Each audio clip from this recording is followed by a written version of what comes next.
अस्सलाम वालेकुम, welcome to गुलदस्ता इत्फ़ाल। तो आइए देखते हैं हम बच्चों ने किस तरह से पढ़ा है। आइए सुनते हैं। पढ़।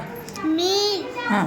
कील, झील, झील, जील, हिम, भील, वेरी गुड। पढ़ मुबशरा।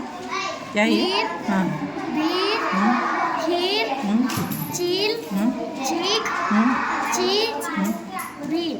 Very good. ये क्या है? तीर, बीर।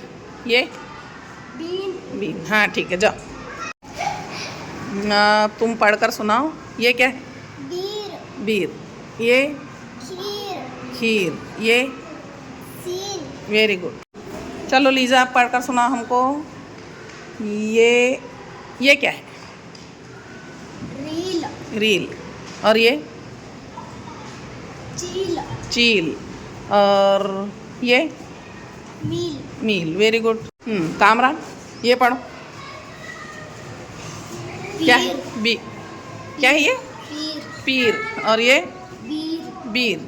और ये खीर, खीर। और वो चील, चील। बस बोल। चीज, चीज़। ये बीन, बीन। ये Mir, Mir.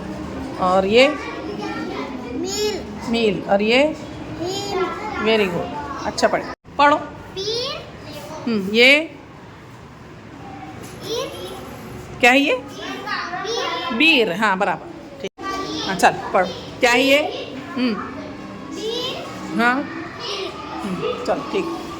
Thanks for watching बच्चों। Like share and subscribe. और आप भी पढ़ना सीखिए। मिलते हैं अगली वीडियो में। अल्लाह हाफिज़।